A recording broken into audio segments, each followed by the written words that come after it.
Welcome back. 13 रुकनी काबीना खैबर पख्तूनख्वा की आज हलफ बर्दारी हो चुकी है। 10 सूबाई वजीर हैं, 2 मुशीरान हैं और 1 मावन है। इस पर बात करते हैं।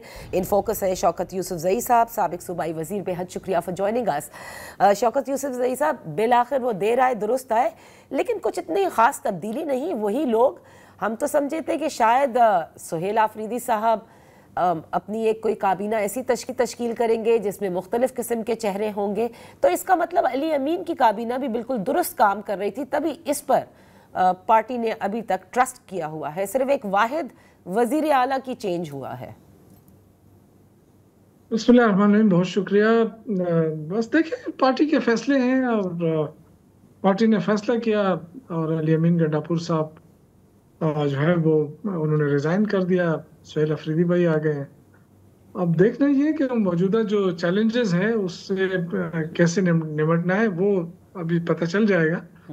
और फिलहाल तो जो टीम ली गई है वो उसमें काफ़ी अजला भी बाकी हैं और मेरे ख्याल से सेकंड राउंड होने वाला है, तो उसके बाद ही फिर बता सकता है कि कैबिनेट का क्या वो है। फिलहाल तो बहुत सारे अजला इस वक्त इसके अंदर शामिल नहीं है, कैबिनेट में नहीं है। लेकिन ये एक अच्छी बात है कि काफी वो बात हो रही थी कि जी ये कैबिनेट नहीं बना सकता या कैबिनेट नहीं बना रहा और गवर्नर राज लग जाएगा, तो वो चीजें तो खत्म हो गई। एक आईनी उस पे प्रोसेस में दाखिल हो गए हैं। सही। और आईनी तौर पे सीएम के जो है ना वो हुकूमत जिसको कहते हैं, सुप्रीम कोर्ट ने कहा था कि जी कैबिनेट हुकूमत होगी ना, तो वो हुकूमत बन गई है। हुकूमत बिलाखिर बन गई, लेकिन आपने कहा ना कि अभी जाहिर है कि तमाम अजला के नहीं हुए, तो एक सेकंड राउंड होएगा। आप नहीं समझते कि आज वजीर आजम ने भी कहा कि खैबर पख्तूनख्वा के इंतहाई अहम सूबा भी है और इसके लोगों ने बड़ी कुर्बानियाँ भी दी हैं, एंड गिवन जो हमारे यहाँ दहशत गर्दी के इस वक्त हालात हैं, जो टारगेटेड ऑपरेशंस चल रही है, बड़ा ज़रूरी है कि हुकूमत जल्द से जल्द इन प्लेस हो और वफाक के साथ मिल करके काम भी करे। देखिए, मेरा ये ख्याल है कि हम सबको इस इशू को संजीदा लेना पड़ेगा, क्योंकि दहशतगर्दी जो है वो हर चीज़ को खा जाती है। सही। तो इस वक्त मुल्क के लिए बहुत बड़ा चैलेंज है ये।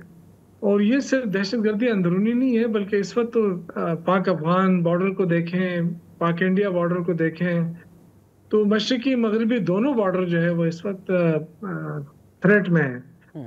तो इन हालात में एक बेहतरीन पॉलिसी की ज़रूरत है, एक बेहतरीन कम्बिनेशन की ज़रूरत है।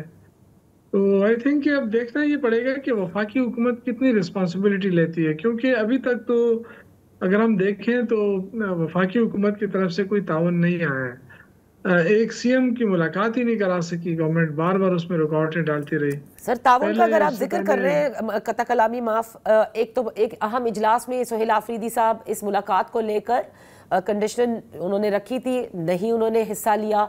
फिर आपने देखा कि जो इतनी इम्पोर्टेंट चीज़ है, जो बुलेट प्रूफ गाड़ियाँ और ज़रूरी हैं खैबर पख्तूनख्वा के लिए, उनको वापस किया गया।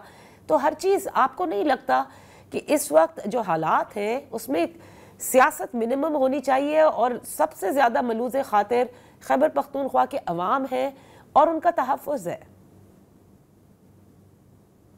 देखिए, ताली एक हाथ से तो नहीं बचती है ना। अगर आप एक वज़ीर आला को दहशतगर्दों का सहूलतकार कह दें, फिर उसे कहें कि आए हम दहशतगर्दी ख़त्म कर रहे हैं, हमारी मीटिंग में आ जाए, तो डेफिनेटली फिर वो रिलेक्टेंट तो होगा ना। तो मेरा ये ख्याल है कि वफाकी वज़रा गैर ज़रूरी बयानात नहीं देना चाहिए उनको, गैर ज़रूरी भी और गैर पार्लिमानी भी, क्योंकि जिस तरीके से वो लैंग्वेज इस्तेमाल करते हैं इंतशारी, और ये तो वही है, ये कहाँ है।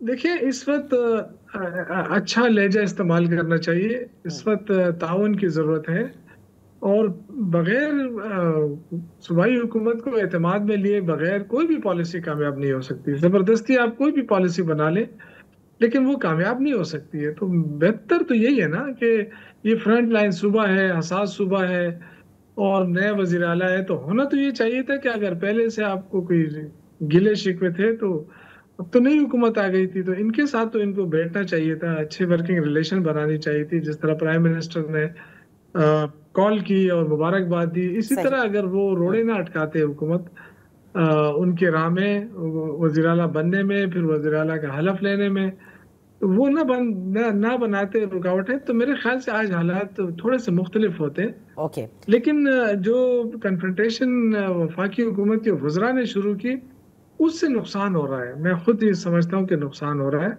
अच्छा। और ये नहीं होना चाहिए। हमें सही। मुल्क का मफाद देखना चाहिए। सिर्फ ये बयानिया बनाना कि जी पीटीआई जो है वो ऑपरेशन मुखालिफ है, पीटीआई फौज के मुखालिफ है, ऐसी कोई बात नहीं है। देखिए, हमारा मौका बड़ा क्लियर है कि आप अफगान हुकूमत के साथ अपने मुज़ाकरात कर लें। और सिर्फ हम नहीं कह रहे, बल्कि आपके तुर्की भी कह रही है, आपके कतर भी कह वो रहे तो हैं, हो आपके रहे हैं दूसरे ना, इस्लामी मुज़ाकरात तो हो रहे ममालिक हैं, भी यही यही आप कह रहे लोगों हैं। का देरीना तो, मुतालबा भी था, तो ये तो अब हो रहे जी हैं जी मुज़ाकरात। मैं यही कह रहा हूँ कि मैं यही कह रहा हूँ कि हम भी यही कहते थे। हमने कोई और बात नहीं की थी, हम भी यही कहते थे कि जी मुज़ाकरात कर ले। तो अब हो रहे हैं।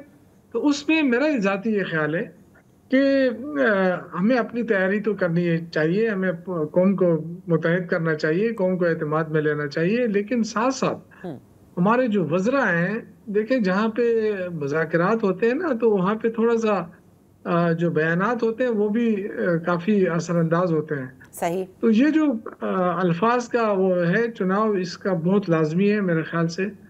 सूबाई हुकूमत के हवाले से, उसके हवाले से जो बयानात देते हैं वफाकी वज़रा, उसमें थोड़ा से कंट्रोल। गुजारा करें, ओके। तो फिर मामला दुरुस्त हो सकते हैं। चलिए, एक तो वफाकी वज़रा से शिकायत तो है ही, लेकिन विद इन पार्टी जो एक दूसरे के खिलाफ एक्स के ऊपर सब कुछ चल रहा है, वस्ती पंजाब से शुरू होकर खैबर पख्तूनख्वा तक, इसको आप किस नज़र से देखते हैं, बावजूद इसके कि इमरान खान ये कह चुके हैं कि आपकी जो आपसी लड़ाइयाँ हैं इसको ना सामने लाया करें और इसको ख़त्म करें, और जो उनका कॉज है बस उस पर चलें। देखिए, इस पार्टी के अंदर जाहिर है बड़ी पार्टी है, ऊंच नीच तो होगा, लोगों के अंदर इख्तलाफात भी होंगे। जाहिर है ये चीजें तो चलती रहती हैं। खान साहब तो कुछ। मना करते हैं, खान साहब जब यहाँ थे तब भी ये चीजें चलती थी। अच्छा। तो मेरा नहीं ख्याल है इससे कोई फर्क पड़ेगा। आपने देखा कि वजीर आला का इंतखाब था, उसमें सारे मेंबरान ने अपना वोट पोल किया। अभी कल जो सेनेट का इलेक्शन था, उसमें आपने देखा सारे मेंबरान ने वोट पोल किया। तो ये इख्तलाफात जो है ना, ये जाती इख्तलाफात हो सकते हैं। विद इन पार्टी कोई ऐसी चीज नहीं है कि उस पार्टी को सलमान कोई अकरम नुकसान राजा, होगा। मिशेल यूसुफजई, आलिया हमजा, अहमद चट्ठा, ये सारी चीज़ें आपके भी सामने से गुजरी होंगी, तो इससे तो ऐसा लगता है कि पार्टी में हर कोई असर्ट करना चाहता है कि हम हैं लीडर और हमारा कहा जो है वो माना जाए। नहीं, ये बदकिस्मती है। सीनियर जूनियर का एहतराम होना चाहिए, और जो लोग पार्टी में जिनकी कंट्रीब्यूशन है और जिनका वो, उनका भी एहतराम होना चाहिए।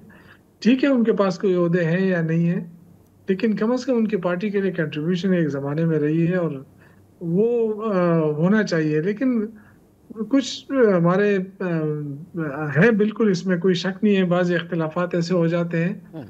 लेकिन मैं ये समझता हूँ कि वो उन इख्तिलाफात से पार्टी पे असर नहीं पड़ रहा है, ना वोटर पे असर पड़ रहा है, ना पार्टी पे असर पड़ रहा है। ओके, लेकिन सिर्फ वो है कि वो अपने आप को गंदा करने वाली बात है, बाकी कोई एक वोट भी नहीं टूट रहा है इमरान खान का। ठीक है, लेकिन आज आपने देखा एक बड़ी अहम डेवलपमेंट हुई है जो कि इसलिए थोड़ी सी सरप्राइजिंग लगती है कि वैसे तो पाकिस्तान तहरीक इंसाफ में कि जो असीरान हैं उनसे मुलाकात एक मुश्किल मरहला बनती है, लेकिन आज जब शाह महमूद कुरैशी साहब को अस्पताल चेकअप के लिए ले जाया गया तो वहाँ उनकी मुलाकात किससे हुई?